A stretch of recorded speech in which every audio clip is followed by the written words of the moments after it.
Started. Call this regular meeting to order for Thursday, August 15th, 2024 at 5:30. Mr. Crow, can you call roll, please? Yes, sir. Mrs. Cameron, Present. Mrs. Paez, Present. Mrs. Crumley, Present. Mr. Orozco, Present. Mr. Kroll present. Right, on to Pledge of Allegiance. I pledge allegiance to the flag of the United States of America and to the republic for which it stands, one nation under God, indivisible, with liberty and justice for all. I salute the flag of the state of Mexico, the symbol of perfect friendship among the United States. Now they will sing the Star Spangled Banner. And with that, we're on to approval of agenda. Any changes before? No changes. I would move that we approve the agenda as printed. All right, do I have a second? I'll second. Mr. Crow? Yes, sir. Mrs. Crumley, Yes. Mrs. Paez. Yes. Mrs. Cameron. Yes. Mr. Orozco. Yes. Mr. Kroll, yes. All right, with that, we're on to public comment. Did anybody sign up for public comment? Nobody signed up, but at this time, Mr. President and members of the board, we'd like to do a recognition. And I believe, did you want to say something? Do You want can, me you to? can, you can want go me to ahead and you start? can go ahead and then I'll. Well, first of all, Marlene, you look way too relaxed. And so does your family, just saying. But we want to recognize you for the 25 years you served Deming Public Schools and our children. You left a very good impression in this district, and I appreciate all you did. Just the last 6 months, we worked so closely together.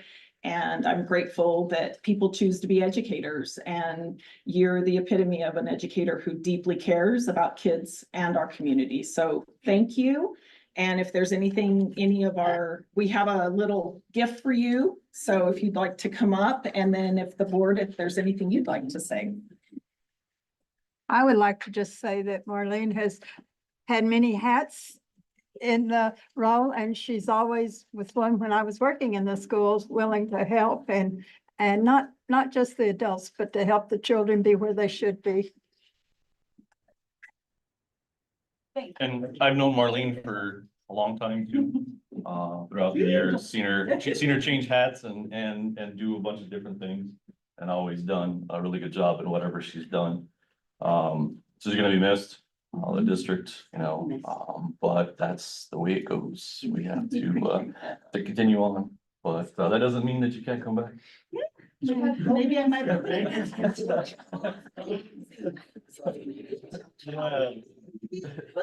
see. There you go.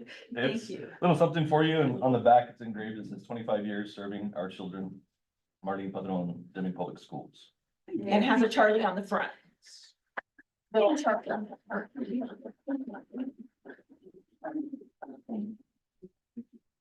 I'd like to say something. I met Marlene some time ago, and she told me her story about how her life. I think it's something basic what she's been able to and capable of doing. So I just want to tell her thank you for her service, and Sorry. that we appreciate her very much. Thank you, I appreciate you.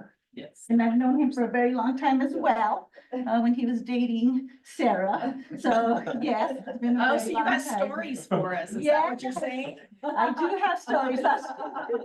But, well, thank you so much. It's been a privilege and an honor to serve Deming Public Schools for 25 years. The best part was all of it, the kids, the staff, being part of this great community. And I'm not far. I'm still gonna be part of this community. I still have a child in 8th grade. So you'll see me as a parent and hopefully a community member. But Should I come complain? no, I'm no complaining. We have great administrators. We have amazing teachers. We have great staff who for the most part are here for the right reasons. They're here for our kids, and they work hard, and it's been an honor. It's been a privilege. It's been great. I'm gonna share 2 things. I had the privilege of being an elementary teacher and then a principal. And then I had the privilege of being a secondary principal. And I got to see the start. I got to see the kindergarten kids. I got to see them coming in, crying the first 6 months, my kindergarten teachers would say, I can't do this. This year, the kids are worse than they were last year. I can't handle the kindergartens. By second semester kindergarten, they were walking with little bubbles in their mouth. They weren't hiding underneath the tables. And as you saw them get older to 5th grade, you saw the maturity level. Then I had the privilege of going to the high school. And once again, you get to see those freshmen come in and you're like, oh my God, those are my kindergartens. They're freshmen, they're immature. They want to show that they're the big kids in the block.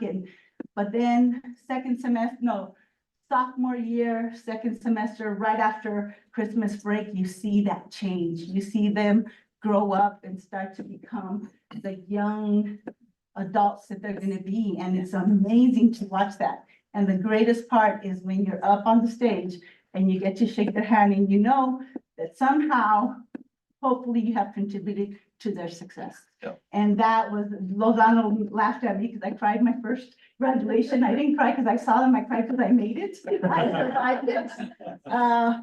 Second, one of the greatest things about working in Deming Public Schools is the relationships you get to build, the people you get to meet, and the long life friendships that you make. You know, I know people that I worked with at Martin, they're still my friends.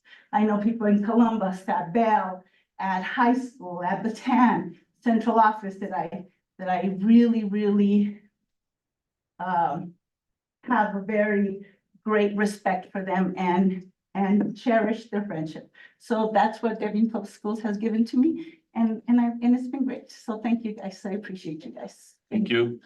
Thank you.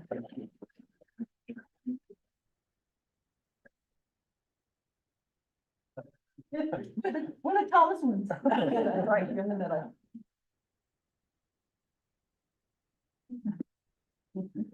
Thank you, Marlene. I'll see you guys soon. I'll be here. I still have a child. No, we don't. He just said the daughters aren't good. Tell him. I just want to say something. Marlene, I always admire Marlene because I don't know if anybody knows, if you guys know her personal story, but she's really grown. Like, when I see her, I think about all the kids that had all kinds of obstacles in their way and were able to make it anyway. And that's Marlene right here. Yeah. I think we have very similar stories, I guess. And I think that's what's always bonded us together. Because we believe in kids, because we know that they can make it. Because we made it, right? Yeah, that's right. Well, take care of it. Appreciate it. Take care of it. And I don't mean, it's not that I don't want to stick to the company. Really? All right, you can sneak out right now. We'll see you guys. Thank you. Thank you. Thank you for. Yay.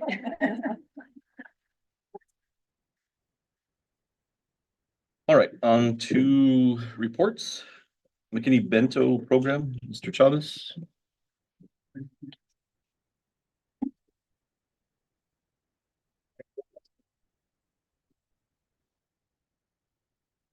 Good evening, Mr. President, members of the board, Mrs. Chavez, colleagues. President, thank you for allowing me to share some information, some pretty vital information on our McKinney Bento Program.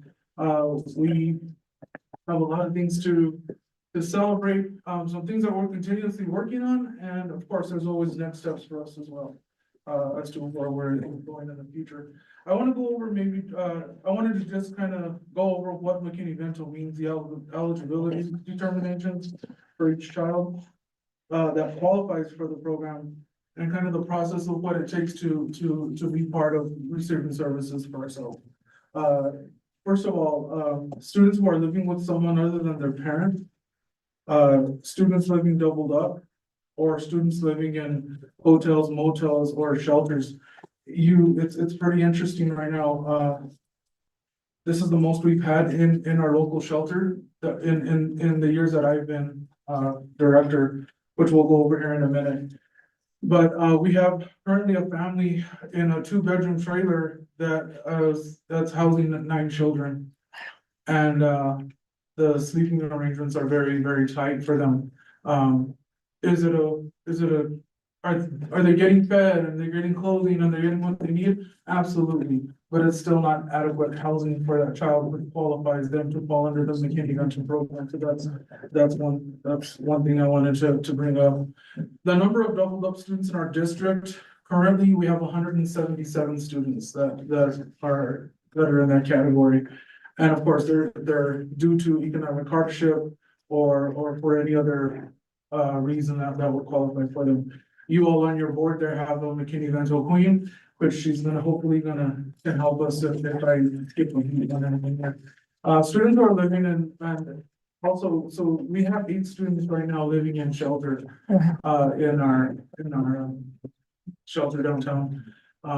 They have no place to go, so some of these children do require some special modifications such as transportation, and that's where our advocates at our schools, our direct student support team come into play with Annabelle being our social worker. She plays a vital role for these kids that's constantly having to seek out community resources and to assist them in whatever they need.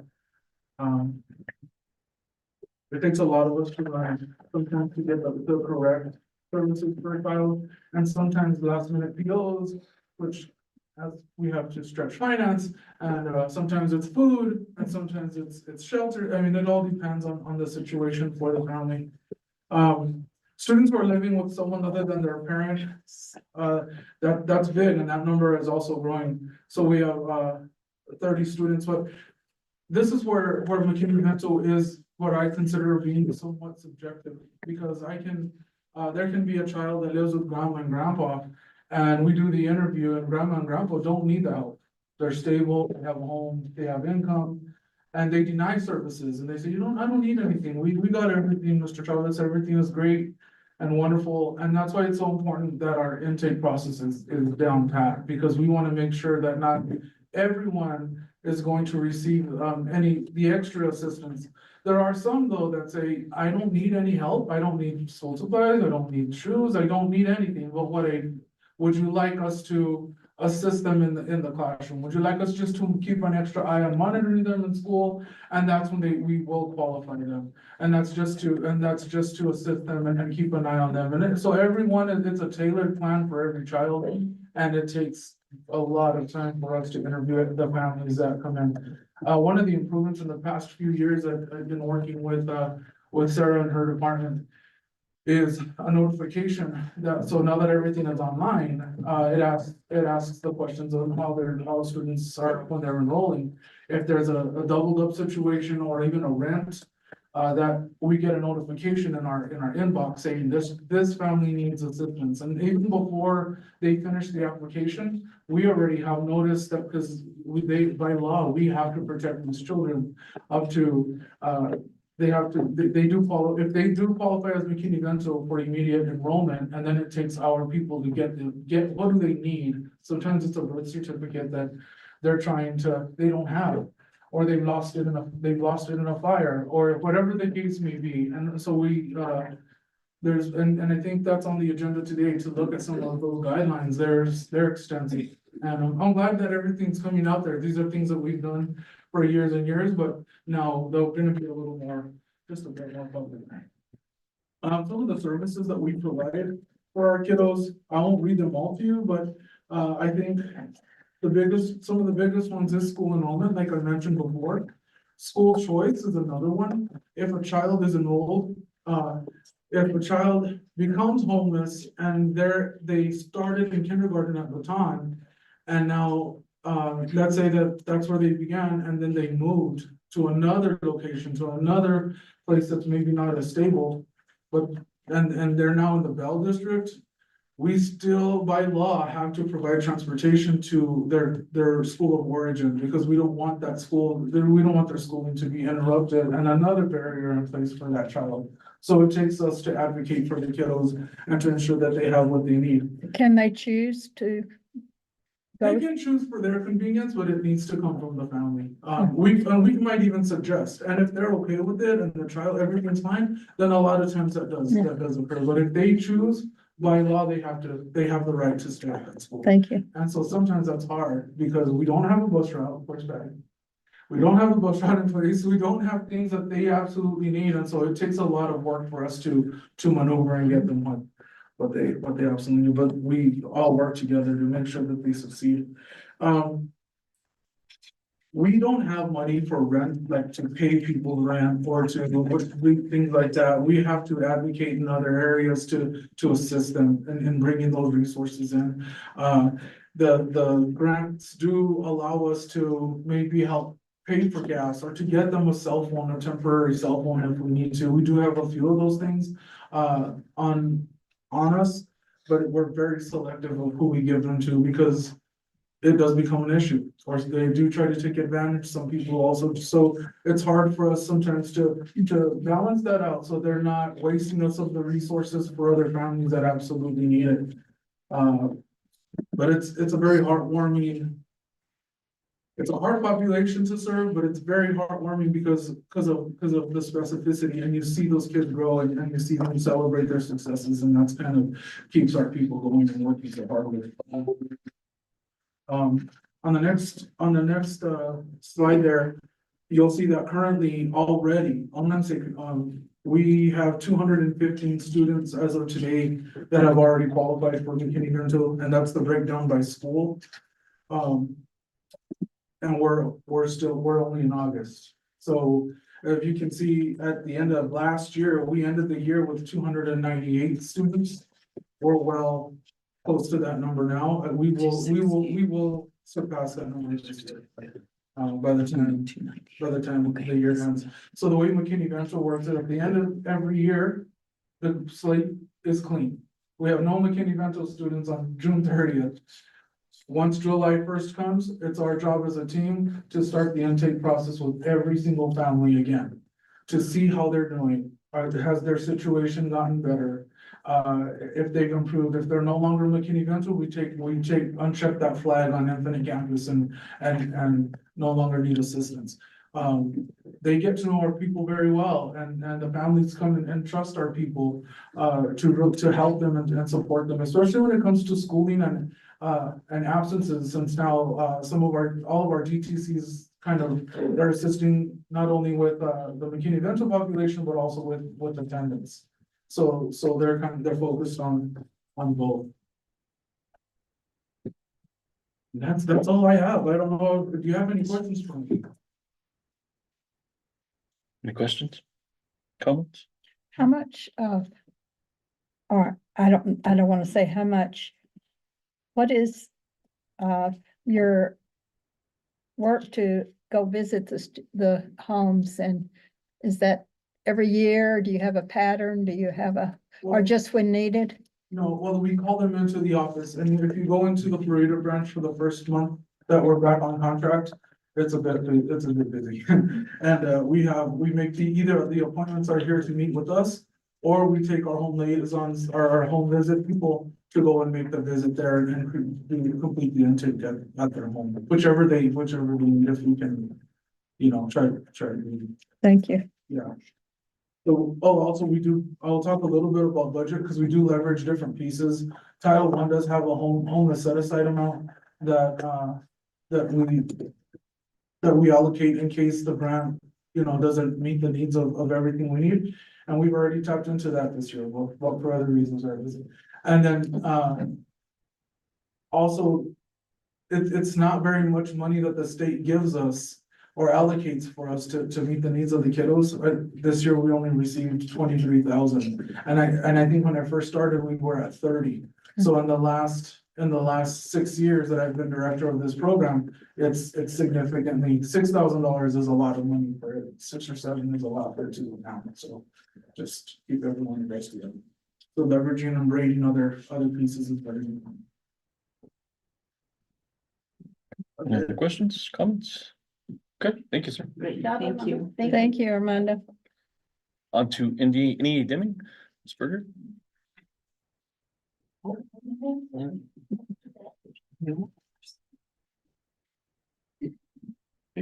I'm just gonna walk out the front. Yeah. Mrs. Simpson is going to say anything. Thanks for the introduction. Hi, I'm Kelly Stimson. I am the newly elected secretary for the 24-25 school year. Behind me is our treasurer, Charity Chung, our co-president, Avril Correa, and our other co-president, Cindy Berger. And I'm going to pass it over to Cindy Berger, who will be sharing the rest of her report. Good evening, Superintendent Chavez, board members, and the president of the law school. We have about 200 members. We received 11 new enrollees this full year signed up. Just for the projector right now, we're looking forward to finishing our current CBA from the last full year. We have a tentative time set, and then looking forward to completing our new CBA for the next school year throughout the school year this time. Any questions? Questions from board? Ma'am, Thank you. thank you. Thank you. Congratulations. With that, on to the consent agenda. Mr. President, I would move approval of the consent agenda as listed. Second, I'll second one. Mr. Kroll? Yes, sir. Mrs. Crumley, Yes. Mrs. Paez, Yes.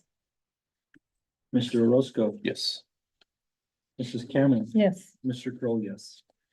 And with that, on to action items. A, consideration and approval of out-of-state travel for Skills USA to Washington, DC. Madam Superintendent, members of the board, thank you for having me today, get me on the agenda. I come to ask for approval for out-of-state travel once again.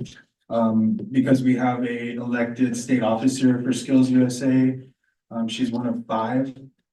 She's invited and not required, but invited to go to Washington DC for Washington Leadership Training Institute. We've been going for the past, as long as I've been involved, for the past 3 years, because we do have elected officers in the state office government. So it would be towards the end of September. It's leaving on the weekend we start our fall break. So there won't be any school missed. But it will be myself going. I have taken over like the head position of Skills USA, so I'm the head advisor, and I have many co-advisors now.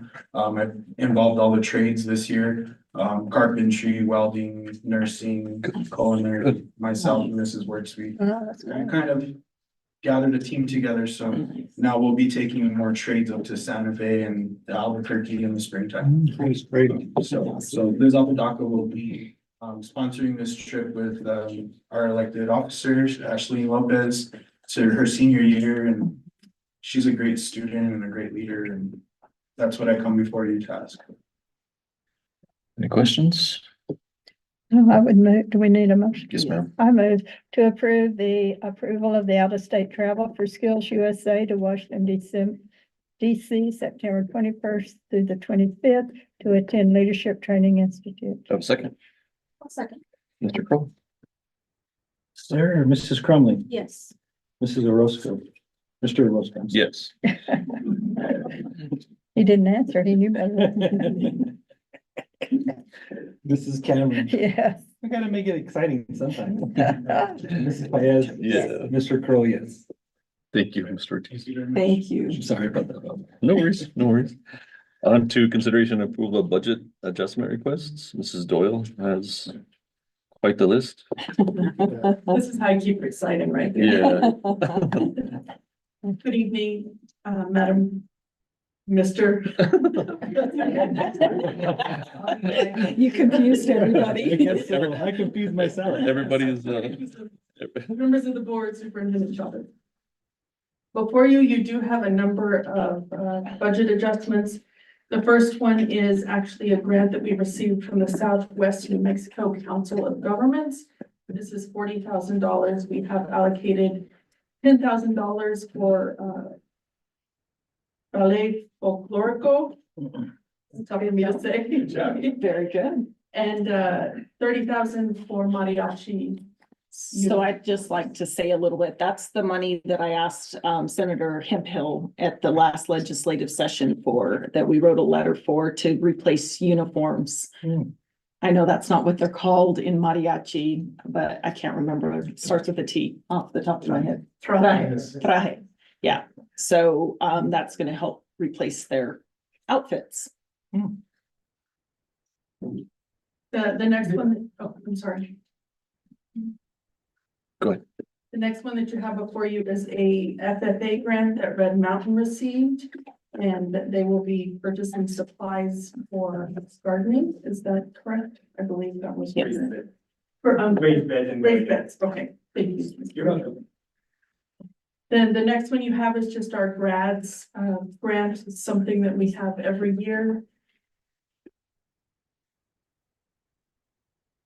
The next one is, it's our Kellogg grant, it's to move copier costs and to cover salaries for our childcare workers at our child care center.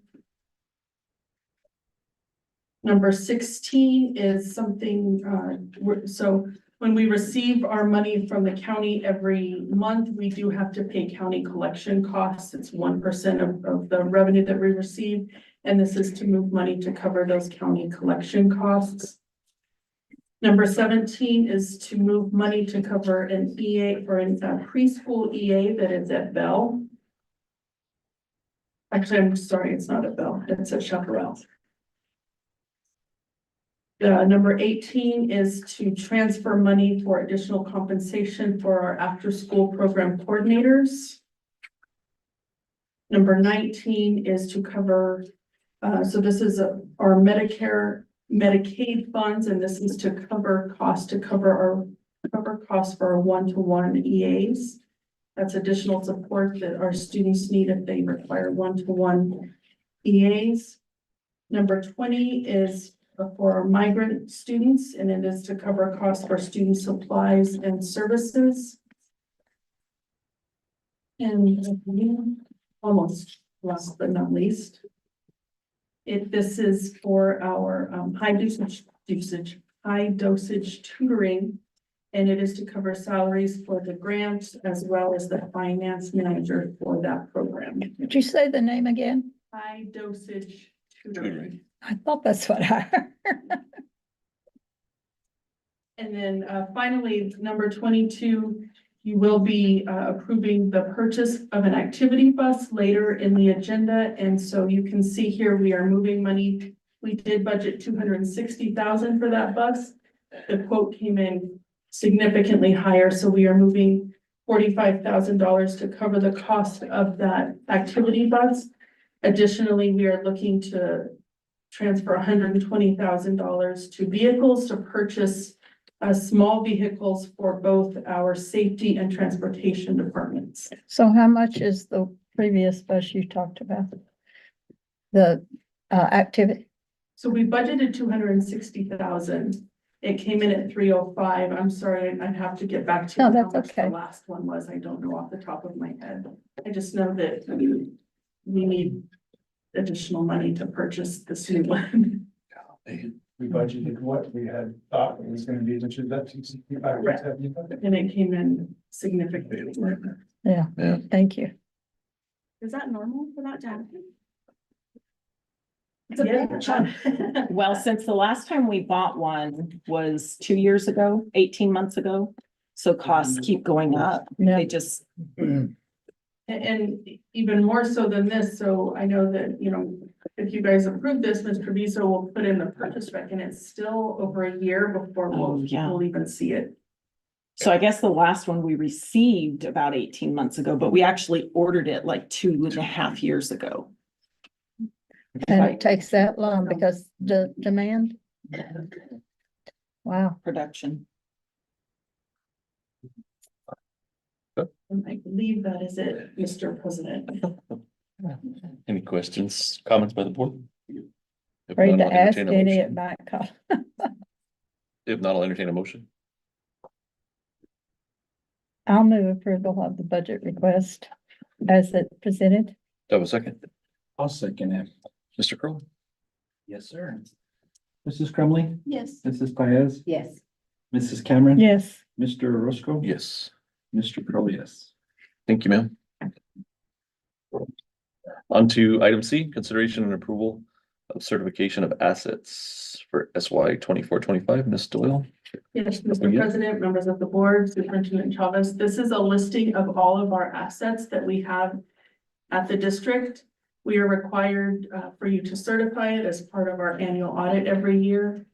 And this is a joint venture between both technology and the facilities department to ensure that we lay eyes on every asset that is on this list Yeah. annually. So there is a question about what something means, Okay. Ms. Doyle, the catalyst 3850. I was gonna ask that. Is that kitchen, part of the kitchen equipment? Cause Which one is? no, the catalyst. 21775. Yeah, 2177. We have 5 of them. There's a couple more on the other Oh, page. Oh, and there were some on the other How much page. are they? They're like, They vary from 7 to 7,000. 12,000. And is this the depreciated amount? No, this is the cost. Okay, okay. This is not the depreciated amount. I will have to get back to you. I don't know off the top of my head. yeah, I was wondering that too. not a Cadillac? Somebody riding around in a Cadillac? Not for a $13,000, it's not. I think it's a BMW. But I will get back to you on what that is, certainly.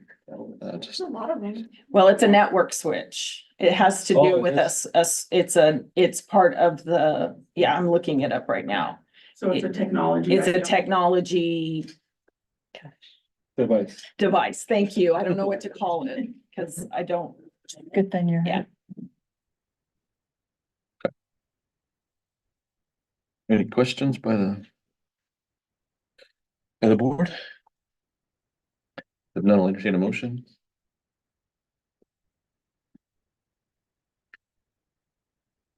I make a motion to approve the certification of assets for SY 24-25. Do I have a second? Second. Mr. Kroll? Yes, sir. Mrs. Crumlin, Yes. Mrs. Paez, Yes. Mrs. Cameron. Yes. Mr. Orozco. Yes. Mr. Crowe, yes. With that, we're on to, thank you. thank you. Thank you. On to item D, consideration and approval of quote from Coyote Cabling for access control upgrade at Deming High School. Ms. Stofford, Mr. Parker. Mr. Parker, I'm sorry. President Roscoe, members of the board, Superintendent Chavez. Before you is a quote to purchase, basically, some work with Coyote Cabling. But let me kind of frame what some of this is because it's a substantial purchase, and so you probably want to know where we're getting the money. This is actually part of a purchase that we're doing, part of House Bill 505 that passed, I think it was 23 legislature that appropriated money for safety and security infrastructure projects. So we were awarded a little over $1.2 million to look at improving all of our systems. And that's a lot of what you're going to see with these access control, using the cards to come into facilities, doing some of the secure vestibules and some of those pieces. What's before you right now is a combination of two things. Taking and improving the access control at Deming High School, so that way it's unified, it's on the same system, cards are the same, and so they're under the same control, and security measures. And we also merged some camera improvements. So this is kind of two of those projects that have been blended together, and that's why it's comprised of, I think the total amount for you is $270,937.32 for all of that work. So we're taking and upgrading that system, merging it with the current Linnell system we have for security, adding some cameras where there have been some blind spots in there, and repairing some cameras that have been really blurry, just not very good. And so that if you look at it, it's completely itemized, but that's the bulk of the project. And you'll see more and more of these come through. We're actually beginning a quote for some Red Mountain improvements as well. So as these start coming, you'll start to see a lot of these projects that are improving infrastructure, safety, security camera projects. We'll be getting some gate pieces. And so these will all be taken out of that basically capital outlay money. So this is the Stanford.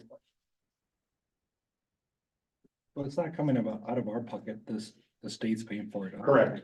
This is an allocation. We're hoping that we'll continue to do that. There's more projects, but these are very expensive projects to get. So we're hoping to get caught up. Now, the project that includes completing it, not just the materials or, It's, yeah. The full it's turnkey, time. Completed everything. thank you. Any other questions, comments? None, I'll entertain a motion.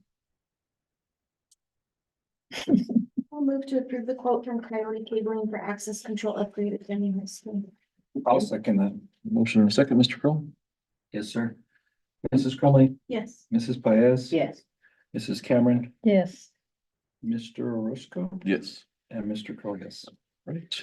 On to consideration and approval of quote from Coyote Cabling for upgrade existing FA system at RST Elementary. Yes, and that's still me. So here we go. This one is just an upgrade that we're doing for RST's fire alarm system. Basically adding the voice back to that, doing all the wiring, the cabling and the all the components that need to be to bring it up to code. To get that, and this money is actually taken out of our SB9 money and is also part of our facilities master plan component. So this allows us to bring RST online. We currently have some projects going like that for Red Mountain and completed Chaparral as well.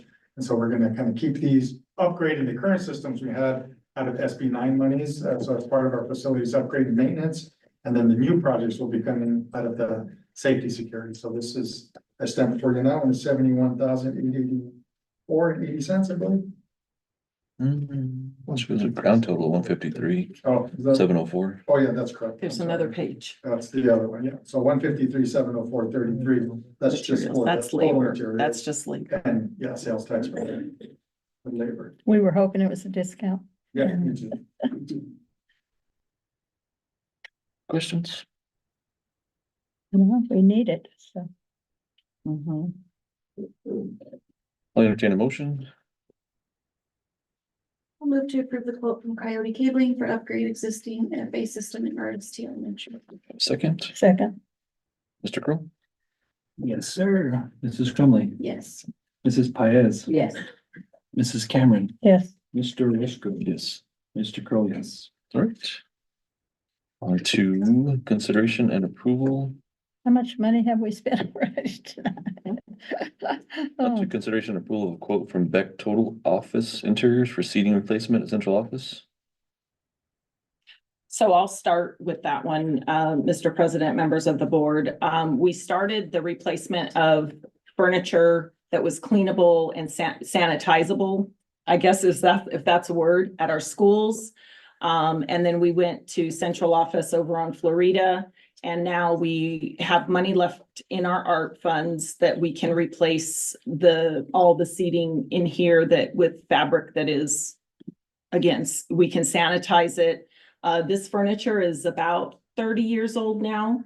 And you guys have sat in it and you see that the wear on it, and some work and some don't. So it is art funding that's paying for it. So we would like to request your approval to move forward.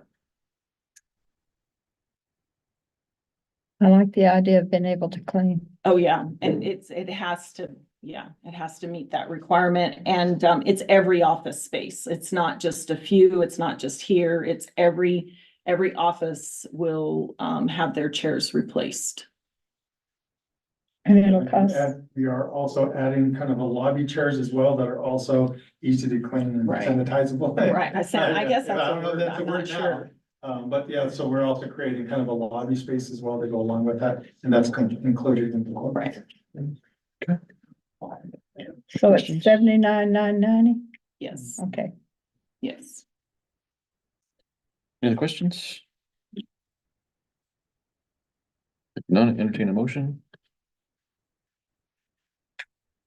I'll move to approve. I'm not reading it. Quote, the that total office interiors for seating replacement at central office. Second, I'll second. Mr. Crowe? Yes, sir. Mrs. Crumley, Yes. Mrs. Paez. Yes. Mrs. Cameron, Yes. Mr. Orozco, Yes. Mr. Crowe, yes. All right, on to item G, consideration and approval of quote from Tillery Bus Sales for new activity bus.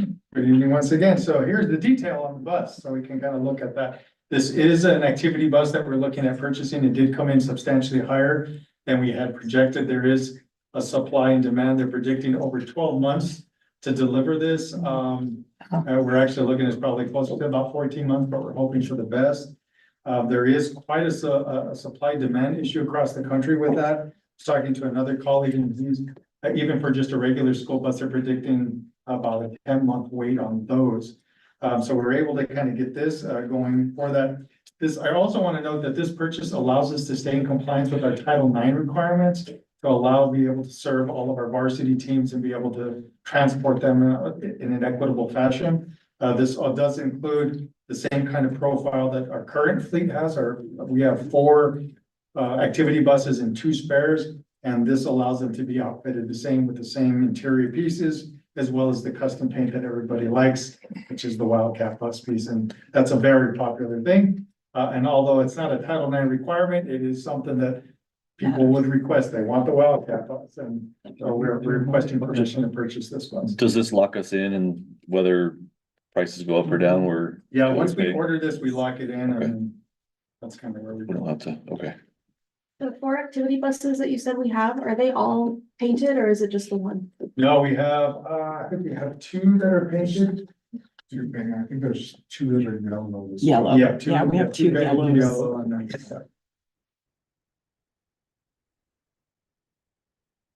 So this is a diesel engine bus? Okay, Yeah. because I know they're getting scarcer, am I right? Yes, and because the technology, to be perfect, is not actually there for some of these long trips that we have to take. And so some of the charging stations are not there to kind of be electric yet. So this is still a very popular thing to have diesel buses for long distance travel, as well as everything that it takes. So even though your mileage is not that great, when they're fully loaded with kids and equipment and things like that, it also hits the electric buses as well. We just don't have the infrastructure across the state just yet for that. Any other questions? If not, I'll entertain a motion. I'll make a motion to approve the quote from Tiller Bus Sales for a new activity bus. Have a second? Motion and a second, Mr. Kroll? Yes. Mrs. Paez? Yes.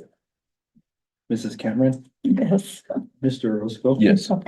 Mr. Kroll, yes. Sorry. The money map just. On to item H, consideration and approval of grads application for SY 24-25. Ms. Chavez? Good afternoon, Mr. President, member of the board, Superintendent Chavez. I am bringing our grant application for the childcare center to you. We were awarded $10,000 this year. We were excited. They increased it by 5,000 so that we could provide a paid internship to one of our grad students in the high school. So she currently has a child who will be coming to the center to learn the parenting skills that she needs. So we were really excited about that part of the addition to our program. Nice. Stand for any questions. Ms. Chung, do you have anything you'd like to add? Because she is our new grads teacher this year. I'm a grad teacher and I absolutely love it. It is amazingly awesome. We only have one student with a child who is actually enrolled in the class itself as of this moment. I have another one that I've just learned how to enroll kids. So I've got another one I'm going to be enrolled. Students can be both in program, so they get case management services through me and through the grads program. They don't necessarily have to be in the class to receive that assistance. So I'm working on building that up. We do have it to where they can be in the class if they choose, but with one student, it's not very fun for me or the student for just one student. And also it's a little bit of a waste of resources. So with Mr. Lozano's permission, we actually were able to open it to other students within Members Valley. So Members Valley students, I have 17 in the class right now who are enrolled and receiving grads class as an elective class, and they absolutely loved it. We've learned how to sew already and how to sew a button on. So important stuff, tying knots, that's really Life skills, life skills. So yes, the life skills that they need, and they are excited and they love the class, and I am definitely enjoying it. People call me and offer to come talk to my class. We have the cooking person, Dee Dominguez from the county extension, coming on Tuesday, and the kids are all excited. So it's wonderful. And I am super happy the young lady who's getting the opportunity to go over there. Hopefully, it will help improve attendance. Always a good thing. And so she'll be able to go over there every day at the end of school and make some extra money and, like you said, learn those skills. So it's exciting. I had a question. It says, that it's Socorro Consolidated Schools. How does that work? So grads funding, from what I understand, is all given from the state to Socorro Public Schools. They're the fiscal agent. And they're the fiscal agent, so then they distribute and manage all of it. So in 2 weeks, I actually go to Socorro to get my training, and they're the ones that coordinate all of it through their system. That's kind of an interesting model, isn't it? Yeah. So on federal, any federal type programs, and I don't know exactly where these funds come from, but if it's less than $10,000, they have to consolidate. They're required, and for Deming in general, our federal dollars are greater than $10,000, which is why I think this is a similar idea. Like, this is the most we've received in a really long time. So I think it's just a way to make the fiscal services smoother. Like, it's very common for like a regional education cooperative to be the fiscal agent for federal programs or something if the small districts aren't receiving more than $10,000. It's very common. So it's different for us, though. And Socorro is really knowledgeable about it, and not Yeah. only that, but they're able to sometimes loan things. For instance, Socorro, I talked to them about busing. So if we have students who need busing, say from the port, and their child is attending Esperanza childcare, we can actually arrange that. In the process of discussing with Socorro how that works, and I've already talked to Ms. Treviso about it. Socorro said, for instance, last year they had a busing contractor that refused to allow the car seats with the babies on their bus. Socorro actually sent a bus of their own to somewhere in the southeast and bused that, those students, I think to NMSU or somewhere for a college thing. So, yeah, so it's nice that they're able to do that. So these funds specifically go directly to the childcare center though. So we get 10,000 and the classroom, I believe, gets 12,000. Oh, And okay. so our 10,000, 5 will go to supplies and the other 5 will go to the intern. And then their 12 goes into supplies and partially her stipends. And so how many kids is the childcare center servicing? Right now, we have 13, we will have 14 soon, we're waiting on enrollment. But they're not all grads. They're not all grads, Right. I will be having one coming in, and I don't know if she is In the grad program yet, so we- But that's the one that I'm waiting on enrollment, they just finished the paperwork. So the grads program under the last couple of years, Lauren Peterson had run it years ago, and she did a phenomenal job with it. They had a teacher run it in the meantime, and me inheriting it, I don't have a lot of kids in it. And the lady that runs the program told me typically you can figure 10% of the high school student population should be enrolled in it. And I have 2 numbers that coming. So I was gonna tell you, sometimes kids, the alternative is the, Head Starts. And Yeah. so a lot of times, Mhm. kids will put their kid. And their we know kids in that, the I Head know Start. personally that like a student left us and went to Deming Cedar Chavez because Yeah. they have a daycare program in their school and stuff like that. And so there are things like that that have happened, but Just we just have to recruiting kids. rebuild the program, and part of it is reaching out to people, hey, do you know a kid who has a kid? Because also some of them had kids during COVID, Right. the latter part of COVID, and so they were never really registered. So they might even be in the high school and it's just not really well known that they have a child. Right. So the grads program is specifically for, Parents, students as parents. So, but it can continue, they can stay in program until they're 25, interestingly enough, and receive the case management services. Again, ways to grow the program. And I get training in 2 weeks to finalize that. But for the program, for the monies that you're looking at, for instance, in January, I'm planning a trip to NMSU. So that will take, so the trip money will pay for the students who are officially in grads. But then since we're renting the bus already, I can take the kids who aren't in grads from Members Valley who are just in the class and pay for it. So then it'll also pay for instance, the scissors. We found out that, yeah, school scissors aren't great at cutting fabric. Right? So we gotta buy scissors, and there's other things that we'll buy with that money to help the students with those life skills. Any other questions? Thank you. We'll entertain a motion. I'll move for approval of the grads application. Is that right? Am I on the right one? Yeah. You are. For SY 24-25. I'll second that. Mr. Crowe? Yes, sir. Mrs. Conley, Yes. Mrs. Paez. Yes. Mrs. Cameron, Yes. Mr. Roscoe. Yes. And Daniel Kroll, yes. All right, Thank you. thank you. Thank you. On to item I, consideration and approval application and acceptance of grants for growing. Yes. Mr. Richmond? Mr. yeah, Mr. Richmond, if you want to come up and stand for any questions. This is, Mr. President, members of the board. You approved the operational budget. However, I think you have more information on exactly what the grant is. We're also bringing the application and acceptance of the award. Yes, Mr. President, members of the board and Superintendent Chavez. It's kind of what Leslie alluded to earlier. It's just, our FFA group is going to do an extension project where they're able to work on building some raised beds and then growing some food at Red Mountain Middle School. We also have a greenhouse right now, and so it's gonna be an extension of that. So that's kind of what they're working on right there. And it was a grant opportunity that was shared by Superintendent Chavez, and one of my teachers took the initiative to kind of look into it and start applying for it. And then that's how the grant part came about. Thank you. Any questions, comments? It sounds really neat. Yeah. Yeah, it does. We're gonna probably tie some of that stuff into our community schools. This will be a separate piece of it, but I've talked to them about maybe we'll do a community garden. And some of that work's coming through our site-based leadership team at Red Mountain through our community schools. But we talked about maybe this can be kind of the offshoot where they start growing the plants, where we can start getting them into the community garden that we do. So Nice, Cool. nice. I'll make a motion for the approval of the acceptance of grants for growing. Okay, do I have a second? I'll second. Mr. Kroll? Yes, Mrs. Crumley, Yes. Mrs. Paez, Yes. Mrs. Cameron, Yes. Mr. Roscoe. Yes. Mr. Crowe, yes. Thank you, Mr. Richmond. Thank you.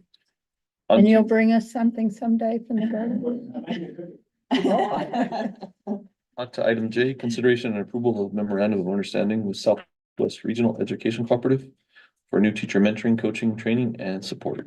So one of the services, Mr. President, members of the board, that the SWREC provides is a new teacher program. They started that process a couple of years ago, and the smaller districts used it. And we decided this year that because the cost is only $500 a teacher, that it would be very cost effective for us to free up our resources. We currently have 9 teachers that are part of the program, 9 new teachers.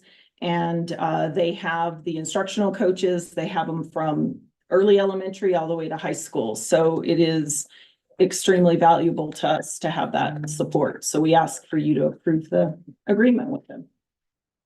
So the ones that are now, and it will not be, These are our new teachers from this year. okay. And Right. there could be more, there are a few There- more that we right. hired since the first training, Okay, so that they'll do makeups and get them caught up. Right. okay, So, thank you. Any other questions? No, entertain a motion. I move approval of the memorandum of understanding with Southwest Regional Educational Cooperative for new teacher mentoring, coaching, training, and support. A second. I'll second. Mr. Kroll? Yes, sir. Mrs. Crumley, Yes. Mrs. Paez, Yes. Mrs. Cameron, Yes. Mr. Roscoe, Yes. Mr. Crowe, yes. With that, on to item K. Consideration and approval of service agreement with the Mexico School Boards Association for policy service. Mr. Turner. Mr. President, members of the board, Superintendent Chavez. This is for us to enter into an agreement for 48 months with the New Mexico School Boards Association for the policy service. So they'll provide us with the advisories that we get. We can call their attorney, or he's a legal expert, or he didn't want to call himself an attorney that day.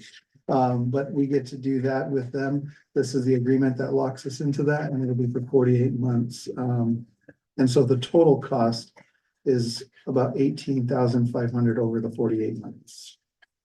I have a question. So we will not, the policies we have now will be upgraded through here? The policies you adopted in July Mhm. are these policies. Yes. Repeat the amount. I had to math it real quick. 18,480. It's $385 For 4 years. I guess inflation has happened, huh? For 4 years. years. 4 It's years. for 4 years. Say that Oh, again. okay. Not annually. I thought it was No, for 2 years. I'm like, 48 holy moly, months. man. We got cheated here. 48 months. Would you say the amount again? $18,480. Okay. So it's per year. Okay. for 4 years. 4 years. Yes. Well, it's worth it. I know I We should have was negotiated started an going extra through all year. of these. Our policies needed updated greatly, so this is good. That makes sense. Do we have an estimated time frame on the turnaround for getting the final copy back? So it'll be about 2 to 3 weeks is what I'm told. I've been communicating with Dan and, a lady out of Arizona who also does the policy service for Arizona to get those updated. I had a question. So this is for 4 years. Yes. Is there a way to change policy services if we're not happy with them in the next couple of years? Should. I believe so. As with written notice. Yes, I think we just have to give written I think it's notice. 60 days. Oh, okay. So we're not locked into it No. for 4 years. Okay. Any other questions? No, I'll entertain a motion. I'll move consider approval of service agreement with New Mexico School Boards Association for policy service. Okay, do I have a second? I'll second that. Mr. Crowe? Yes, sir. Mrs. Cromley, Yes. Mrs. Paez, Yes. Mrs. Cameron, Yes. Mr. Orozco, Yes. Mr. Crowe, yes. Okay, that onto item L. Consideration and approval of resolution 25-01, authorization of superintendent to act on behalf of board in matters pertaining to attendance referrals to external agencies. So, Mr. President, members of the board, we've had a lot of different discussions regarding that. Our current policy is pretty restrictive in that it wants all student names brought to the board in executive session. And so this just authorizes us to go ahead and refer them immediately when they need to be referred, and then bring this to you all. I would bring it to you all each month for any referrals that we had. But it would speed up the process to get the kids intervention help from JPOs if we need to. But we will be aware of. Absolutely. How many students is that? We currently have 60 potential students that are in the middle of developing intervention plans with us first. If they don't meet those plans, then we will be referring. So right now, we have about 60 students that are potential, but we don't have any being referred as of this moment. How long does the intervention piece usually take? We usually look at it for about 14 days, see if they're starting to, well, we always are looking at those specific kids daily. Like, are we seeing an improvement? Do we need to bring them back in? So, I would say less than Mr. Wyman isn't here, correct? Okay. So I want to say that it's about 10 to 14 days that it could be elevated to the next level. So there's lots of things that happen. There's letters, there's phone calls, there's home visits, there's so that total process could take about 4 to 6 weeks total. Contracts, the whole process could take 4 to 6 weeks. So, And then there's usually a little piece of support services. 100%. Yeah, like that's where we a lot of times identify they might need homeless services. They might need other services that we weren't aware of. And now we're trying to figure out what the barriers are. So yeah, transportation, those kinds of things. So. And a lot of things do resolve after there's some support. And Yes. then the chronic, the ones that just don't resolve are the ones that you would do your Correct. refill for. Correct. So how many last year were referred to JP? I don't have that number. It was over like 50. He gave us a report over the summer. But everything they referred last year did get picked up.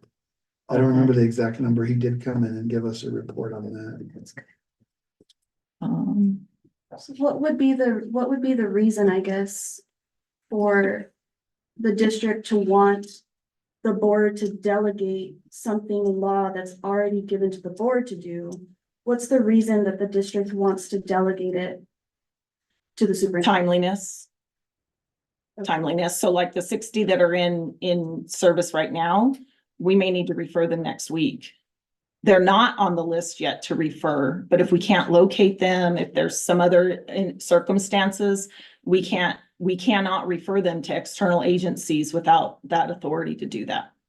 So with us as a board having for sure one general session every month, in addition to the resolution that we passed that added the extra every month, is that not enough time to bring it to the board to do what? So the community input meeting is not an action, it's not an action session. So that's not an appropriate time to bring it.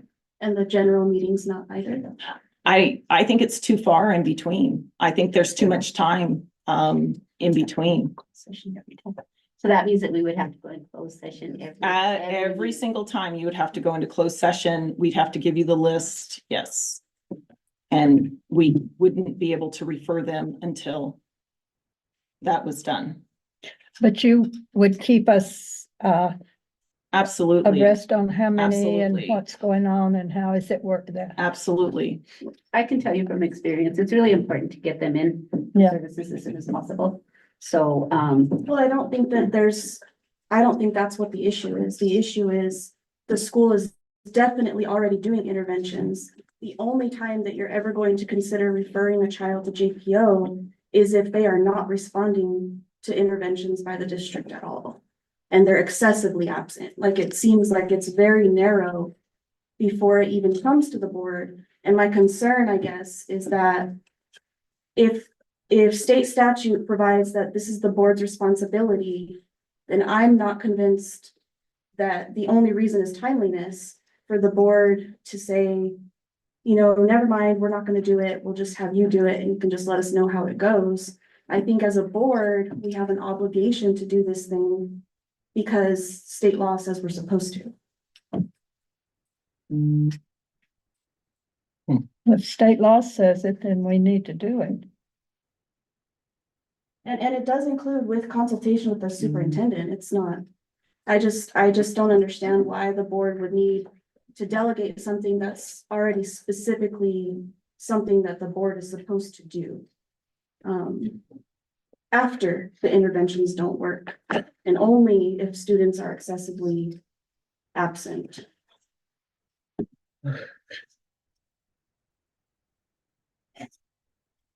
Now, I see what you're saying, that it is put in as we are to do it.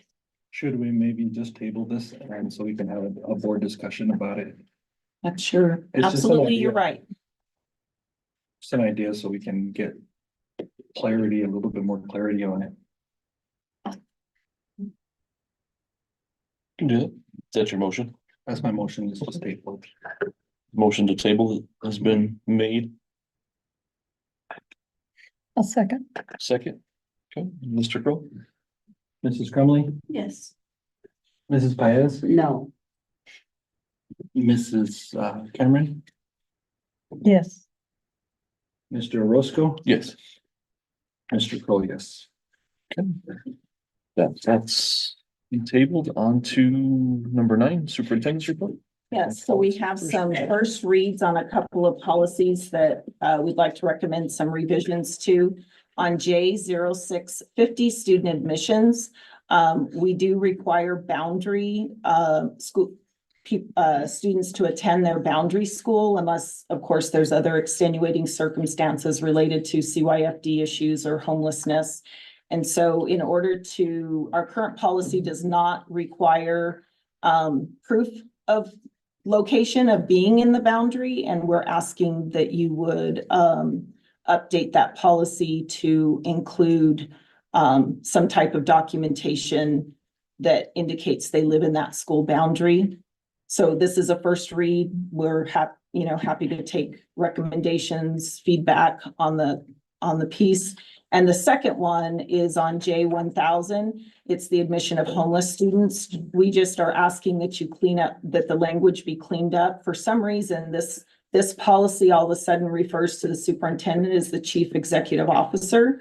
And so we're just asking that that particular word be changed so that it is consistent throughout the policy manual.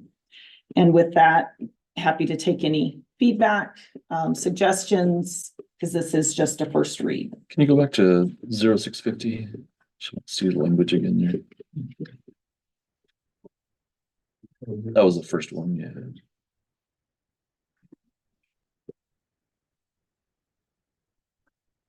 Okay, that's. So right now, we have, many students that aren't in our boundaries. If they've been in a school, We don't move them. If they've requested a 501 at any point, we keep them, once it's approved. okay, We keep them in that school. This is for new admissions. Okay. This is, yes, thank you. yes. Any other questions or recommendations, suggestions for that? Okay, yeah, I think it covers, I think what we need. Okay. So these will also be posted and available for feedback this next month before we vote on them next month. Okay. And then, the other, want to update you per our policy, a change in our regulation, just to clean things up, is visitors to school. We are adding, that we use a screening process when someone comes into the school system called Raptor. It could change. It may not always be Raptor, but we wanted it to be very clear that, when you come to our schools, you will go through a basic background check before being allowed to enter the building, and be present around kids. So we just wanted to add language to the regulation that clarified that. What does the background check look for? Honestly, It's sexual. It's off of the sex offender registry. Yeah. Is what it's, Yes. yeah. Yes. I think they also may pick up on some open warrants for heavy duty felony Right. cases that may be open. There's been some inconsistencies depending on the database, but it tries to pick up those. If there's something that's a major warrant out, it may flag that and turn that in as well. So I have seen some of those as well, but the number one is definitely the sex offender registry. And or anything warrant related for that. Correct.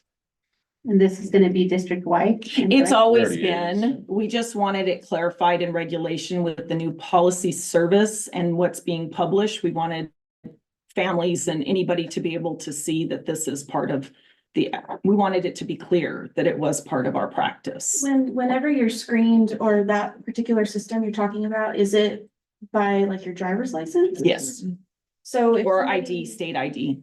So if somebody comes in and they don't have a form of identification, do they? just- They're not allowed in the building. Can we add that? Sure.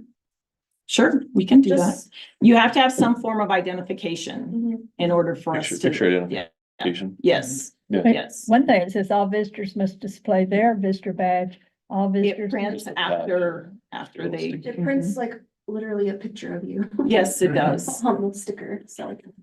But maybe, I mean, I think if it's already a procedure that we It is. require. Yep, photo we can definitely, identification, we yeah. might as well put it on there so that nobody can complain later. Sure, no problem. We can do that. Good idea.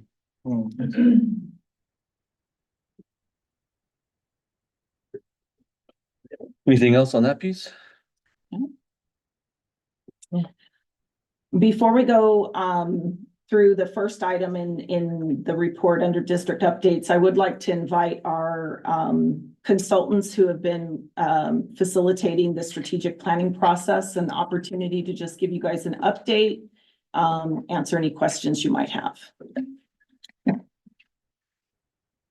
I think they're gonna move down here, aren't you? I know, they're here for the week, that's for sure.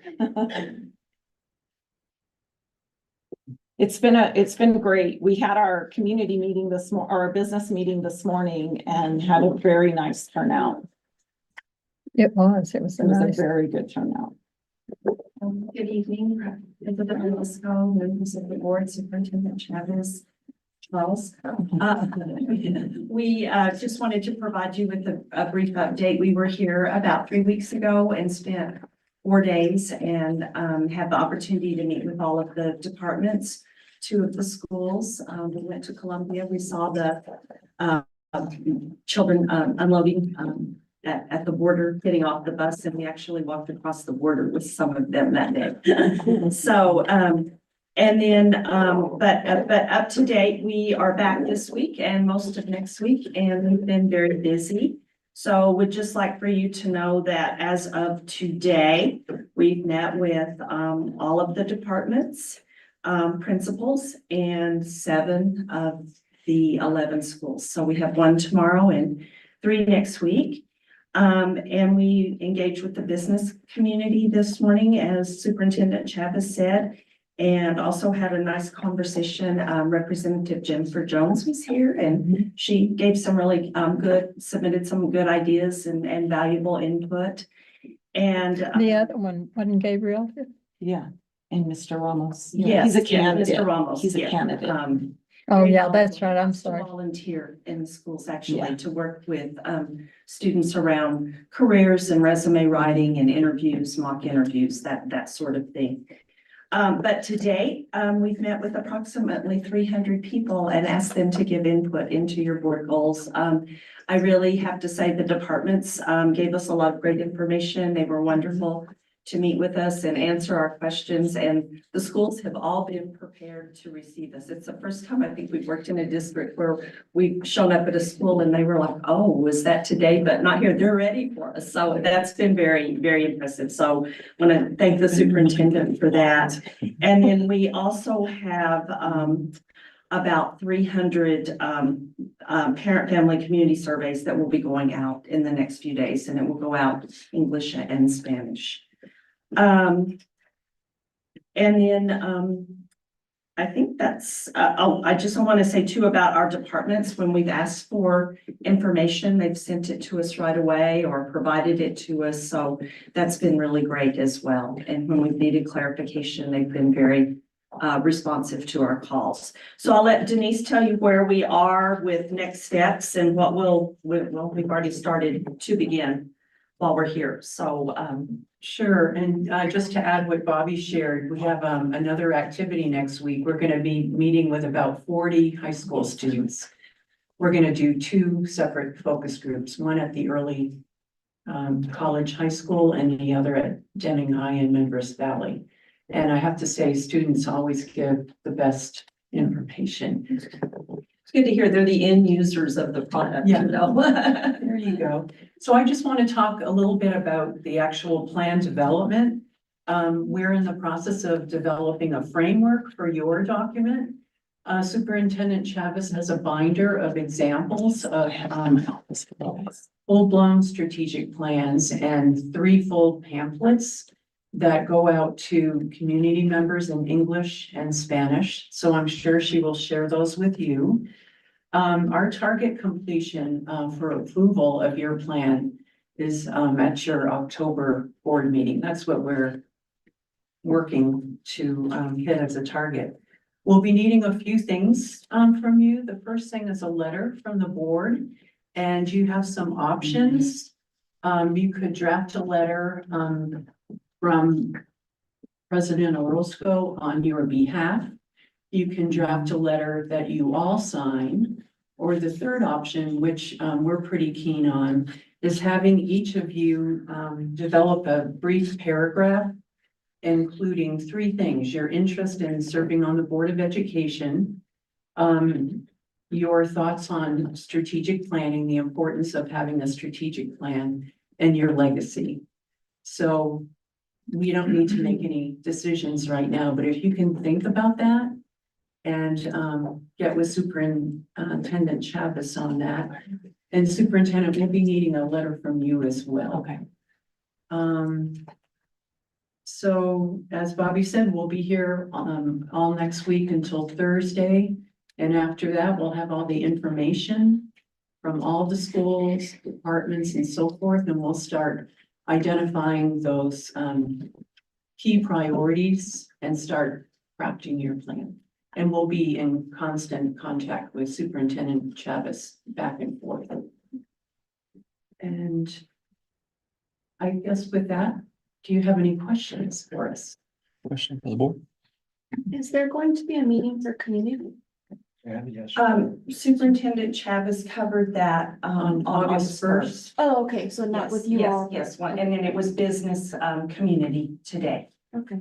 So, and some community members again today that are also in the business community and parents. So, Yes. anyway, that's been good, but, it's been, a really, joyful experience for us. And it's always interesting to learn about districts and communities and be a part of it for a while. And you really have a very lovely community with problems and challenges like all community, but we've really enjoyed being here, and in your community. And we feel like that's helping us to understand more the needs of your students and the needs of the community. And, you know, that helps with developing the strategic plan.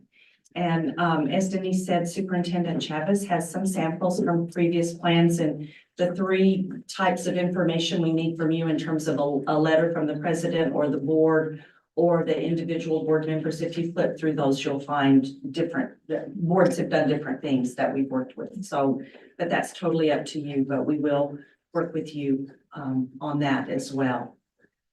Okay, well, thank you Thank you. for all the work. And Appreciate we've it. actually already pushed out the survey you referred Oh, to, great. and we have Okay. 136 responses so far. Oh, wow, that's So- wonderful. Okay. Yeah, Yes, when awesome. we asked Charles this morning, he wasn't sure. We went to see Jessica, but she had stepped away from her Yes. office. So we weren't sure. We knew it was going out pretty soon.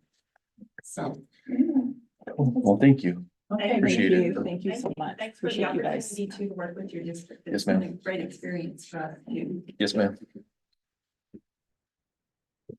All right, so last month, I believe you asked for some human resource updates and Ms. Snips is here to provide some statistics. And she provided a handout at your table. Mr. President, members of the board, Superintendent Thomas, I'm just here to kind of give you an update of where we're at right now. Currently we have total, including substitutes, 983 employees.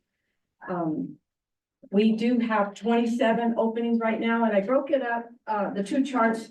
The first one is just school site openings, and then the other little smaller chart is other openings, but we've got a total of 19, so you don't have to do your math. There are 19 teacher openings. 7 of those are special need, the special ed, and only 5 EA positions. The schools have really been cranking out the EA, filling those positions recently.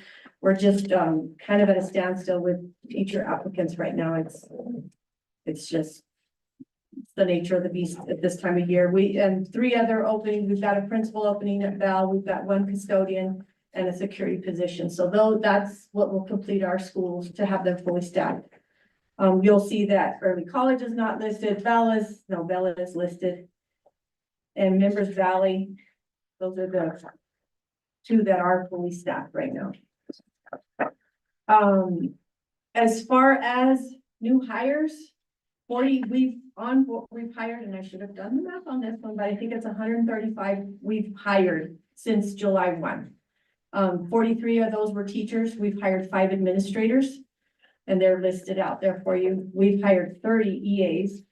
Support staff, which would be custodial, nutrition, and all that, we've hired 25 of those, and Mr. Chavez has been busy. He's hired 32 coaches, and he still has 11 openings. I think you sent a recommendation today, right? Yes. Yeah, so we're knocking them down as we go. As far as attendance, teacher attendance, so the data that I have on attendance, this is what's entered into Frontline. We have several ways that people put in their leave. There's Time Clocks Plus and there's Frontline. People that need a substitute put their absences in Frontline. So that's the only data I'm giving you as far as, but since July 22nd, we have already had 985 absences entered.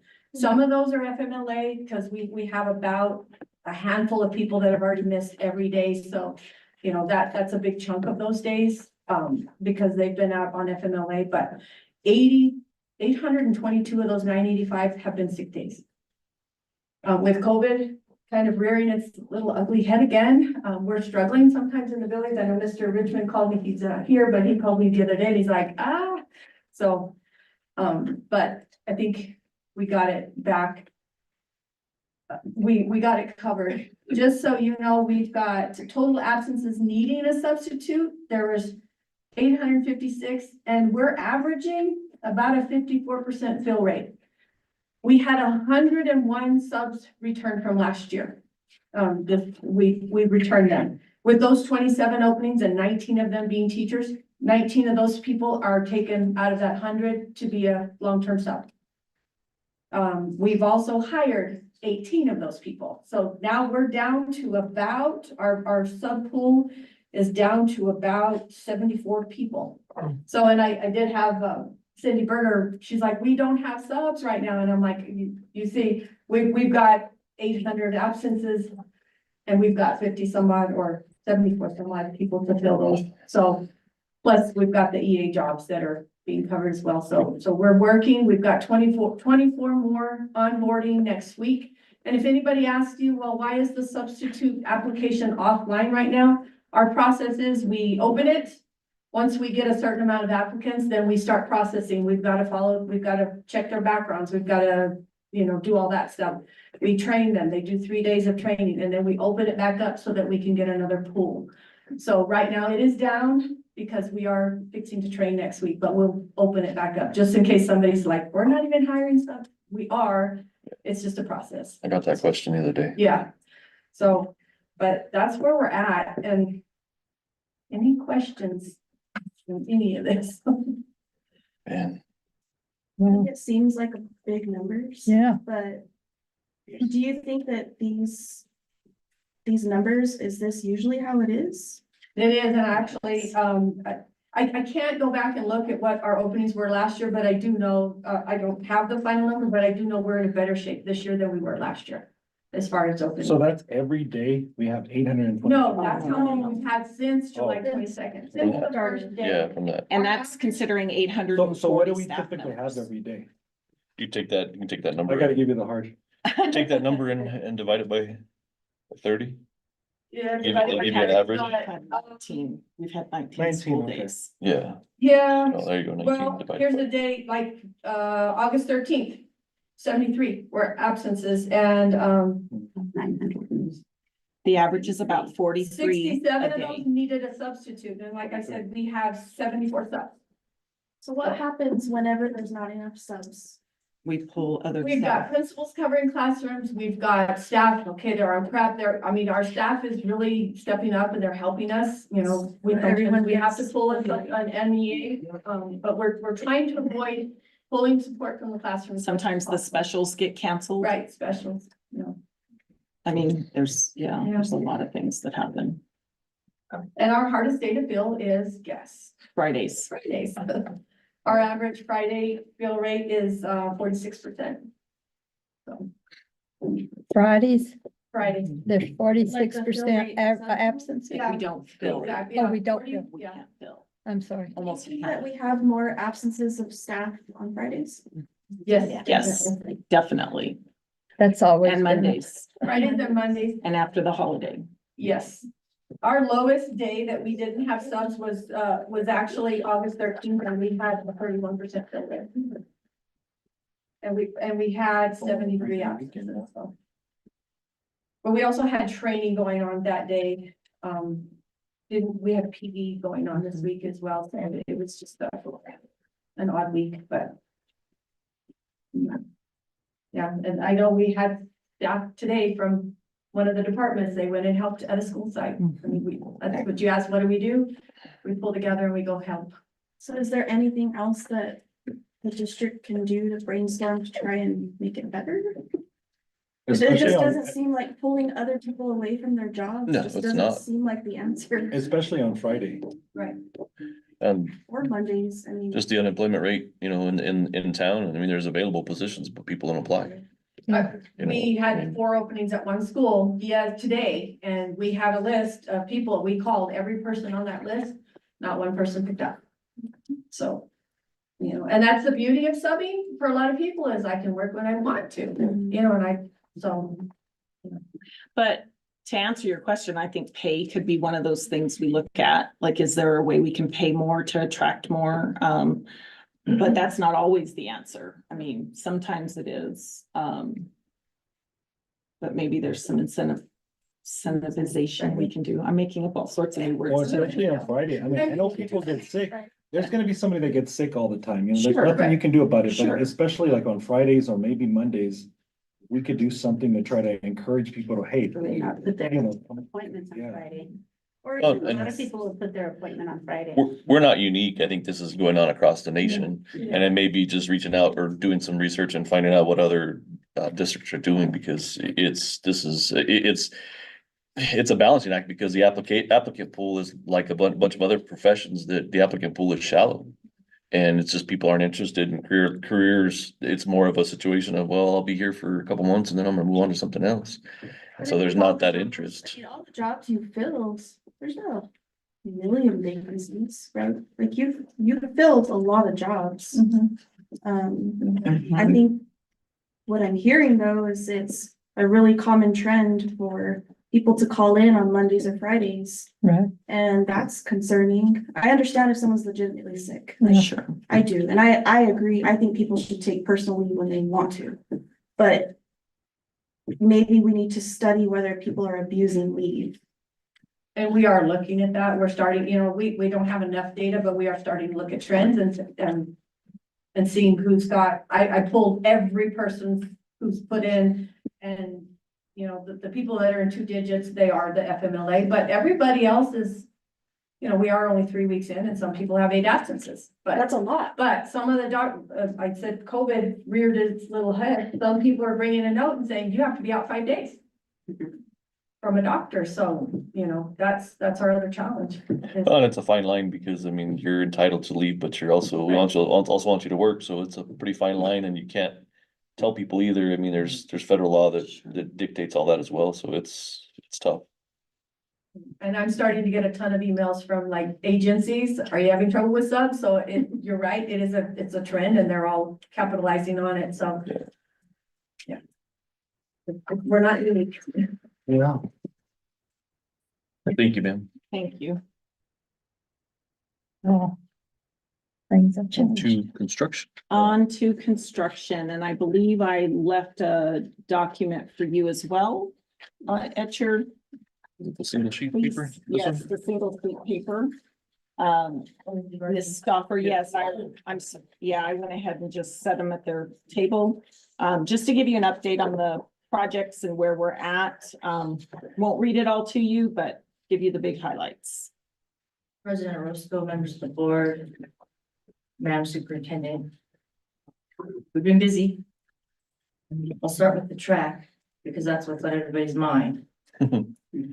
So the general contractor that we hired through CES failed to perform the work that they were contracted for.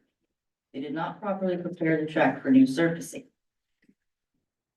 So the district requested another CES quote from Four Rivers, Chris Leck, and deducted that amount from the other contract in order to be able to compensate Four Rivers.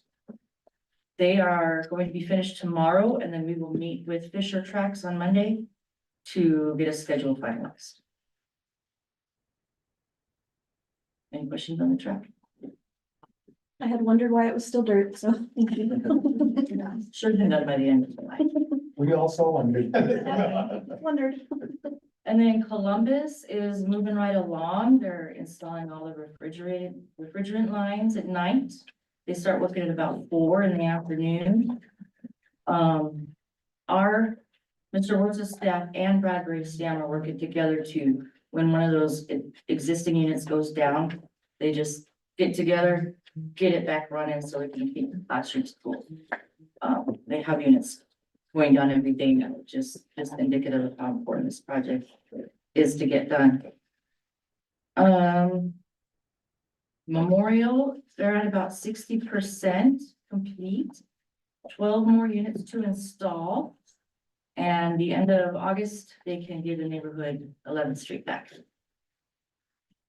Chaparral access control is about 80% complete. We're waiting on ADA and card reader posts to be installed. My little school remodel will have dirt work starting next week. We met with Principal Sweeney yesterday to discuss logistics for student drop off and pickup. We've got a good solid plan for that. Fire alarm at Red Mountain, work is ongoing. The work here on the HVAC should be 100% by next Tuesday. At Smith, electricians are running lines, they're doing home runs for the mini split systems. And the gymnasium duct work, we don't have an ETA for as of yet. They're still trying to pin down that manufacturer. Pending projects coming up are the RST fire alarm system that you approved today and Deming High School security upgrades that you approved today.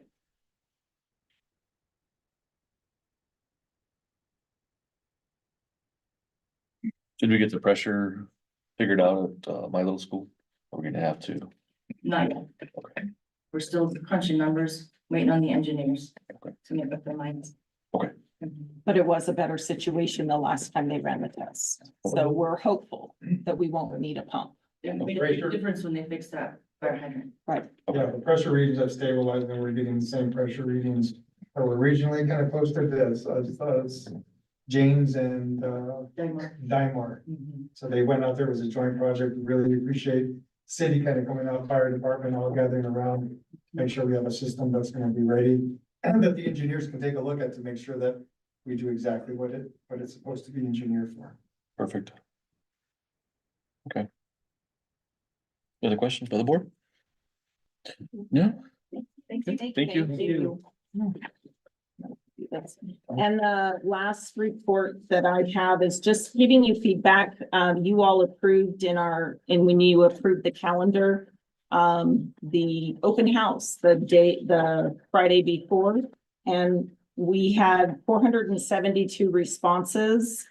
And overwhelmingly, people really appreciated it. They gave us great suggestions for how to do it better next time. And so we're studying those pieces, and we're going to work with our schools to make sure that we try and respond to as many of them as we can. They want food, just saying. But we got some very good feedback, very specific feedback about being disappointed that their teacher wasn't there. There were some schools that not all teachers were there. They were disappointed they may not have met the administrator, or they were felt like they were turned away. So I think there's some really good feedback that we can use to get better for next year. But it was a hit, so I hope we can keep that in our calendar in the future. I'll just make a comment. When it comes to providing food, there are challenges too, because there's a lot of budgets that don't allow for it. I know. So, I know. Did you guys were able to do that? Some of our schools use their activity money from their own fundraising to do that.